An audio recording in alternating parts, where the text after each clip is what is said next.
সুপ্রিয় দর্শক, আসসালামু আলাইকুম। আপনাদের সবাইকে স্বাগত জানাচ্ছি এখনকার আলোচনা। আপনাদের সঙ্গে আছি আমি সিরাজুল ইসলাম। দর্শক, অনেক গুরুত্বপূর্ণ খবর আছে। ইসরায়েলের প্রধানমন্ত্রী বেনিয়ামিন নেতানিয়াহুর বিরুদ্ধে তুরস্ক গ্রেপ্তারি পরোয়ানা জারি করেছে এবং তাকে অর্থাৎ নেতানিয়াহুকে গ্রেপ্তারের জন্য ইন্টারপোলের সাহায্য চেয়েছে। এখন ইন্টারপোল এই ব্যাপারে তুরস্ককে কি সাহায্য করে সেটা দেখার ব্যাপার। কেন ইসরায়েলের প্রধানমন্ত্রীর বিরুদ্ধে তুরস্ক এই গ্রেপ্তারি পরোয়ানা জারি করলো? এপাশে ইসরায়েল তুরস্কের প্রেসিডেন্ট রজব তাইয়িপ এরদোগানকে ইহুদি বিরোধী ডিকটেটর বলে অভিহিত করেছে। ইসরায়েলি বা এরদোগানকে এখন হঠাৎ করে ডিকটেটর বলছে কেন? এদিকে ইসরায়েলের গোয়েন্দা সংস্থা সতর্ক করেছে যে তুরস্ক উন্নত মানের অফেন্সিভ এবং ডিফেন্সিভ সামরিক সরঞ্জামাদি এগুলো পাঠাচ্ছে সিরিয়ায়। এই সতর্কবার্তার আগে পরে ইসরায়েলের প্রধানমন্ত্রী বেনিয়ামিন নেতানিয়াহু মন্ত্রিসভার সদস্যদের সাথে জরুরি বৈঠক করেছে। এদিকে অন্য মাধ্যম থেকে খবর পাওয়া যাচ্ছে তুরস্কের সামরিক বাহিনী সিরিয়ার দক্ষিণ পশ্চিমাঞ্চলে অন্তত 200 থেকে 250টি আর্মার্ড ভেহিকেল অর্থাৎ সাঁজোয়া যান এবং অন্তত 20টি ট্যাঙ্ক মোতায়েন করেছে। এই রকম একটা প্রেক্ষাপটে মনে হচ্ছে বা প্রশ্ন আসছে, তাহলে কি ইসরায়েল এবং তুরস্কের মধ্যে সংঘাত কি আসন্ন? এরই সাপোর্টে ভিন্ন একটি খবর আছে। এদিকে মার্কিন গোয়েন্দা সংস্থা FBI বলেছে, ইরানের উপর যদি আমেরিকা নতুন করে হামলা চালায় তাহলে ইরান আমেরিকার ক্যালিফোর্নিয়া স্টেটে ড্রোন হামলা চালাতে পারে এবং এই হামলার কাজে ক্যালিফোর্নিয়ার উপকূলে অজ্ঞাত নৌযানকে লঞ্চ প্যাড হিসেবে ব্যবহার করবে। ইরানের পক্ষ থেকে আরেকটি চমৎকার খবর আছে, সেটি হচ্ছে মার্কিন সরকার যদি ইরান বিরোধী চরম নিষেধাজ্ঞার দিকে যায় এবং এই নিষেধাজ্ঞা যদি কোনো দেশ বাস্তবায়ন করার উদ্যোগ নেয় তাহলে সেই দেশের জাহাজ হরমুজ প্রণালীতে নিষিদ্ধ হবে, সেই দেশের জাহাজ হরমুজ প্রণালীতে চলাচল করতে পারবে না। ইরানের পক্ষ থেকে পরিষ্কার ঘোষণা দেওয়া হয়েছে। সুপ্রিয় দর্শক, এই যে বিষয়গুলো বললাম, এই বিষয়গুলো এবং আরও প্রাসঙ্গিক কিছু বিষয় নিয়ে আজকের ভিডিওতে বিস্তারিত কথা বলার চেষ্টা করব। আশা করি আপনারা সবাই শেষ পর্যন্ত সঙ্গে থাকবেন, আর ভিডিও ভালো লাগলে লাইক কমেন্ট শেয়ার করবেন এবং চ্যানেলটি সাবস্ক্রাইব করে সাথেই থাকবেন। দর্শক, চলুন বিস্তারিত আলোচনা করি। একেবারে ছোট ছোট কাটা করে মূল আলোচনাগুলো করব, ভিডিও খুব লম্বা করব না আশা করি। প্রথম আলোচনা হচ্ছে তুরস্কের পক্ষ থেকে ইসরায়েলের প্রধানমন্ত্রী বেনিয়ামিন নেতানিয়াহুর বিরুদ্ধে গ্রেপ্তারি পরোয়ানা জারি করা হয়েছে। এই পরোয়ানা জারি করেছে ইস্তাম্বুলের একটি আদালত। কারণ হচ্ছে গত মে মাসে ফ্লোটিলা সুমুদ গাজার উদ্দেশ্যে রওনা হয়েছিল, আপনাদের নিশ্চয়ই মনে আছে। সেই ফ্লোটিলায় হামলা চালিয়েছিল ইসরায়েলের সামরিক বাহিনী, বিশেষ করে নৌবাহিনী, এবং সেখানে ব্যাপক অত্যাচার নিপীড়ন করেছিল। 1-2জন মারা গিয়েছিল হয়তো, বা যদি মারা নাও যায় তাহলেও প্রচণ্ড রকমের নির্যাতনের শিকার হয়েছিল ওই ফ্লোটিলায় অংশ নেওয়া বিভিন্ন দেশের লোকজন। এমনকি নারীদেরকে ধর্ষণ পর্যন্ত করা হয়েছিল বলে অভিযোগ উঠেছিল। এই প্রেক্ষাপটে তুরস্কের আদালতে মামলা করা হয় এবং সেই মামলার একটা গুরুত্বপূর্ণ আইনি পর্যায়ে এসেছে। এই পর্যায়ে নেতানিয়াহু এবং আরও বেশ কিছু মানুষের বিরুদ্ধে, মোট সম্ভবত 36 জন এই মামলার আসামি, তাদের বিরুদ্ধে গ্রেপ্তারি পরোয়ানা জারি করা হয়েছে এবং এই পরোয়ানা যাতে কার্যকর করা যায় সেই জন্য ইন্টারপোলের সাহায্য চাওয়া হয়েছে। এখন প্রশ্ন হচ্ছে, ইন্টারপোল সাহায্য করতে পারবে কিনা? ইন্টারপোল তথ্য দিয়ে সাহায্য করতে পারে। আর সবচেয়ে বড় কথা হচ্ছে, ধর্ম, বর্ণ, বিদ্বেষ, রাজনৈতিক নেতা, এইরকম প্রেক্ষাপটে সম্ভবত তারা এই রকমের আহ্বানে সাড়া দেয় না বা দেবে না। আর সবচেয়ে বড় কথা, আন্তর্জাতিক অঙ্গনে এখনও যেহেতু ইসরায়েল এবং আমেরিকার প্রভাব রয়েছে, সেক্ষেত্রে ইন্টারপোল কতদূর সাড়া দেবে সেটা দেখার ব্যাপার। ইন্টারপোল অবশ্যই পশ্চিমা প্রভাবিত একটি পুলিশ সংস্থা। ইন্টারপোলের রেড নোটিশ জারি করার পর তুরস্কের প্রেসিডেন্ট রজব তাইয়িপ এরদোগানকে ইসরায়েলি সরকার ইহুদি বিরোধী ডিকটেটর বা স্বৈর শাসক হিসেবে মন্তব্য করেছে। বাস্তব কথা হচ্ছে এই মুহূর্তে ইসরায়েল এবং তুরস্কের ভেতরে খানিকটা টানাপোড়েন সৃষ্টি হয়েছে। বিশেষ করে গত ৩-৪ দিন আগে সিরিয়ায় যে তুর্কি অবস্থানে হামলা চালিয়েছে ইসরায়েল, সেই হামলার পর এই টানাপোড়েনটা তৈরি হয়েছে। আমরা সবাই জানি এর আগে তুরস্কের সাথে ইসরায়েলের এবং ইসরায়েলের সাথে তুরস্কের যথেষ্টই ভালো সম্পর্ক ছিল, বাণিজ্যিক কূটনৈতিক বিভিন্ন রকমের সম্পর্ক ছিল।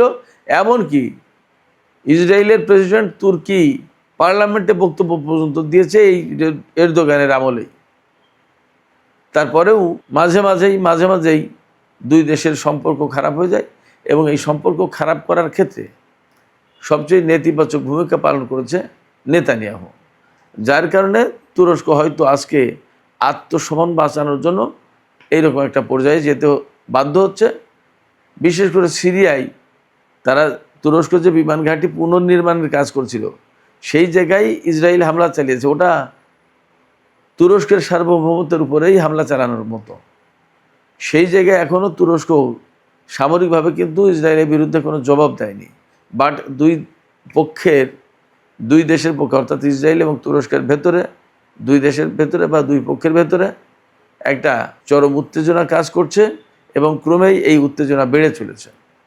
এইরকম একটা প্রেক্ষাপটে তুরস্ক এবং ইসরায়েলের ভেতরে যে টানাপোড়েন সৃষ্টি হয়েছে, এই অবস্থায় এক পক্ষ আর এক পক্ষকে নানা ধরনের বক্তব্য দিচ্ছে, ঘায়েল করছে, কথা বলছে ইত্যাদি ইত্যাদি। তবে এরই মধ্যে মনে হচ্ছে যে উত্তেজনাটা বেশ মারাত্মক আকার ধারণ করেছে। তার কারণ হচ্ছে ইসরায়েলের গোয়েন্দা সংস্থাগুলো সতর্ক করে বলছে যে তুরস্ক সিরিয়ার দক্ষিণ পশ্চিমাঞ্চলে অর্থাৎ সেই প্রায় গোলান, কুনেত্রা, দারা এই সমস্ত এলাকায় অর্থাৎ দামেস্ক ছাড়িয়ে সামনে, রাজধানী দামেস্ক ছাড়িয়ে আরও সামনে গেলে ইসরায়েলি সীমান্তের দিকে বলা যায় যে সাজোয়া যান, আর্মার্ড ভেহিকেল এবং ট্যাঙ্ক মোতায়েন করেছে। বলা হচ্ছে 200 থেকে 250 আর্মার্ড ভেহিকেল এবং অন্তত 20টি ট্যাঙ্ক মোতায়েন করেছে ইসরায়েলি গোয়েন্দা সংস্থার দাবি এটা। আরও বিভিন্ন খবর থেকে, বিশেষ করে ইসরায়েলি গণমাধ্যম থেকে বলা হচ্ছে যে তেল আবিব নেটো জোটের আর্টিকেল 5টা বিশেষভাবে বিশ্লেষণ করে দেখছে। এর মূল কারণ হচ্ছে যে সাম্প্রতিক যে উত্তেজনা বা যে টানাপোড়েন সৃষ্টি হয়েছে, এই টানাপোড়েন থেকে যদি সামরিক সংঘাতের দিকে যায় তাহলে কি পরিস্থিতি দাঁড়াবে। কারণ তুরস্ক হচ্ছে নেটো জোটের সদস্য। এখন নেটো জোটের সদস্য দেশের উপর হামলা চালালে তাহলে তো নেটো জোট আসতে বাধ্য, ইসরায়েলের বিরুদ্ধে যুদ্ধ করবে। কিন্তু সেই প্রেক্ষাপটটা কীরকম হবে? এবং নেটো জোটের অন্য সদস্যদের সবার সাথে তো ইসরায়েলের সম্পর্ক খুব ভালো। এটা তো বেসিক্যালি পশ্চিমা জোট। তো যাতে নেটো জোট বিব্রত না হয় সেই জন্য ইসরায়েল বুদ্ধি করছে যে তুরস্ক যখন সিরিয়ায় অবস্থান করছে বা সাইপ্রাসে অর্থাৎ তুরস্কের ভূখণ্ডের বাইরে যখন অবস্থান করছে, তখন ওটা রাষ্ট্র হিসেবে তুরস্কের উপরে হামলা না, সেইভাবেই গণ্য করা হবে। এবং হয় সিরিয়ায় অথবা উত্তর সাইপ্রাসে তুর্কি অবস্থানে বড় রকমের হামলা করতে পারে ইসরায়েল। এটা ইসরায়েলের হায়ুম পত্রিকার খবর। তা ব্যাপারটা যদি তাই হয় তাহলে দুই পক্ষের ভেতরে একটা বড় রকমের সামরিক সংঘাতের আশঙ্কা আছে। গতকালকে কিন্তু আমরা খবর দিয়েছিলাম যে ভূমধ্যসাগরের এমন কিছু এলাকায় তুরস্কের যুদ্ধ জাহাজের আনাগোনা ঘোরাঘুরি বা অবস্থান করতে দেখা যাচ্ছে, যেখানে তুরস্ক কখনোই সাধারণত যুদ্ধ জাহাজ পাঠাতো না, সেই জায়গায় যুদ্ধ জাহাজ দেখা যাচ্ছে। এবং এমন খবরও বেরিয়েছে যে ইসরায়েল এবং তুরস্কের যুদ্ধ জাহাজ মুখোমুখি অবস্থানে চলে যাচ্ছে কোথাও কোথাও। তার মানে একটা সামরিক সংঘাতের আশঙ্কা আছে। এবং ইসরায়েল সিরিয়ায় যে তুর্কি অবস্থানে হামলা চালিয়েছে, ওটা তো জেনে শুনে হামলা চালিয়েছে এবং সেটা একেবারে তুরস্কের সীমান্তের কাছে। এগুলো জেনে শুনেই করেছে এবং এটা মোটেই ইসরায়েল কুণ্ঠাবোধ করবে না তুরস্কের উপরে হামলা চালানোর ব্যাপারে। এগুলো তুরস্ককে অনেক আগেই হুঁশ হওয়া দরকার ছিল, আগেই তার খেয়াল করা দরকার ছিল। যাই হোক, এখন পরিস্থিতি এইরকম। এই অবস্থায় তুরস্ক কী করবে এবং ইসরায়েল কী করবে, আমার ব্যক্তিগত বিশ্লেষণ হচ্ছে তারা দুই পক্ষই ভেতরে ভেতরে পুনর্মূল্যায়ন করছে, আলাপ আলোচনা করছে এবং সিদ্ধান্ত নেওয়ার চেষ্টা করছে। তাতে যা ভাবভঙ্গি মনে হয় দুই পক্ষের ভেতরে ছোটোখাটো হলেও একটা সংঘাত সংঘর্ষ হতে পারে। সুপ্রিয় দর্শক, এবার আমি ইরান প্রসঙ্গে একটু আসি। আপনারা সবাই জানেন, আমরা গত 2 দিন ধরে আলোচনা করে আসছি যে আমেরিকা ইরানের বিরুদ্ধে কঠোর নিষেধাজ্ঞা আরোপের চেষ্টা করছে এবং ডোনাল্ড ট্রাম্প তো বলেছেন যে ইকোনমিক ডুমসডে ঘটাবে, অর্থাৎ ইরানকে একদম নিষেধাজ্ঞার কিয়ামত বইয়ে দেবে, প্রচণ্ড রকমের নিষেধাজ্ঞা দেবে। ইরান কি করবে? ইরান একদম সোজা করে বলে দিয়েছে আজকে, আমেরিকা যদি ইরানের উপরে এই রকমের কঠোর নিষেধাজ্ঞা দেয়, আমরা দুপুর ভিডিওতে বলেছিলাম 3টা অপশন আছে ইরানের হাতে, আর এখন ইরান নতুন করে আরেকটা কথা বলেছে, সেটা হচ্ছে যদি আমেরিকা ইরানের উপরে কঠোর নিষেধাজ্ঞা দেয় আর বিশ্বের কোনো দেশ যদি সেই নিষেধাজ্ঞা ইরানের বিরুদ্ধে বাস্তবায়ন করতে যায়, তাহলে সেই দেশের জাহাজ হরমুজ প্রণালী দিয়ে চলাচল করতে দেওয়া হবে না, নিষিদ্ধ ঘোষিত হবে। হরমুজ প্রণালী দিয়ে শুধুমাত্র তেলের জাহাজ কিন্তু চলে না, তেলের জাহাজ এর পাশাপাশি বিভিন্ন ধরনের ইলেকট্রনিক পণ্য, তারপরে গাড়ি, সার, সিমেন্ট, মেটাল, বহু পণ্য, গ্যাস, বহু পণ্য কারো না কারোর এই হরমুজ প্রণালীতে আসা লাগবে। বহু কোটি ডলারের বাণিজ্য প্রতিদিন হয় এই হরমুজ প্রণালী দিয়ে। অতএব কারো না কারো জাহাজ আসতে হবে। বাট যে দেশ ইরানের বিরুদ্ধে নিষেধাজ্ঞা কার্যকর করার উদ্যোগ নেবে, সেই দেশের জাহাজ হরমুজ প্রণালী দিয়ে চলতে দেবে না ইরান, এটা পরিষ্কার ঘোষণা। ফলে ইরানের হাতে যে 3টি অপশন ছিল মার্কিন নিষেধাজ্ঞা মোকাবেলার, সেই 3টি অপশনের সাথে আর একটা নতুন অপশন যোগ হলো। এছাড়া চীন এবং রাশিয়া বেশ শক্ত অবস্থান নিয়েছে, কোনো মতেই ইরানের বিরুদ্ধে আমেরিকার এই শক্ত নিষেধাজ্ঞা বাস্তবায়নের সুযোগ দেবে না, তারা সহযোগিতা করবে না। কারণ এই চীন এবং রাশিয়া তারা নিজেরাও প্রায় মাঝে মাঝেই নিষেধাজ্ঞার কবলে পড়ে, আর রাশিয়া তো সেই ইউক্রেন যুদ্ধ শুরুর থেকেই নিষেধাজ্ঞার কবল আছে। এই দুটি দেশ এখন বুঝতে শিখেছে যে ইরানের উপরে নিষেধাজ্ঞা দেওয়ার সুযোগ করে দেওয়া মানেই হচ্ছে তাদের বিরুদ্ধেও আমেরিকা মাঝে মাঝে নিষেধাজ্ঞা দেবে। তারা কি করবে? এই জন্য একেবারে শুরুতেই হয়তো চীন এবং রাশিয়া আমেরিকার বিরুদ্ধে শক্ত অবস্থানে যাবে যে আমরা এই নিষেধাজ্ঞার ভেতরে নেই।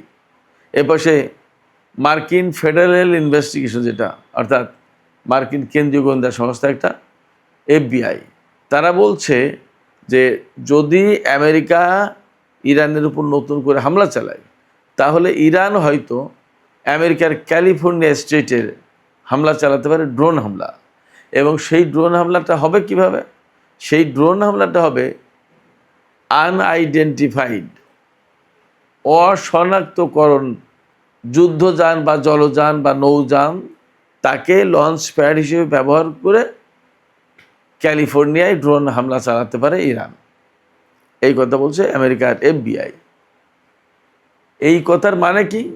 এই কথার মানে হচ্ছে মার্কিন প্রশাসন, মার্কিন গোয়েন্দারা ইরানকে ভয় পাচ্ছে যে এই যুদ্ধ শুধুমাত্র, নতুন করে যদি যুদ্ধ শুরু হয়, তাহলে সেই যুদ্ধ শুধুমাত্র ইরানের ভূখণ্ডে বা মধ্যপ্রাচ্যে সীমাবদ্ধ থাকবে না, সেই যুদ্ধ ইউরোপে তো ছড়িয়ে যাবে, এমনকি আমেরিকার মাটিতে চলে যেতে পারে। এটাই ভয় পাচ্ছে মার্কিন গোয়েন্দা সংস্থাগুলো। এখানে আমি একটা প্রশ্ন রেখে আজকের আলোচনা শেষ করতে চাই, সেটি হচ্ছে আসলে কি আমেরিকা যদি ইরানের উপর হামলা চালায়, তাহলে ইরান আমেরিকার ভেতরে এইরকম ড্রোন ব্যবহার করে অথবা ক্ষেপণাস্ত্র ব্যবহার করে হামলা চালাতে পারে? আপনাদের কি মনে হয়? আপনাদের মতামত জানিয়ে কমেন্টে লিখুন। আর ভিডিও ভালো লাগলে লাইক, কমেন্ট, শেয়ার করবেন এবং চ্যানেলটি সাবস্ক্রাইব করে সাথেই থাকবেন। দর্শক, আপনাদের সবাইকে অনেক অনেক ধন্যবাদ জানিয়ে এখনকার আলোচনা এখানে শেষ করছি। আল্লাহ হাফেজ।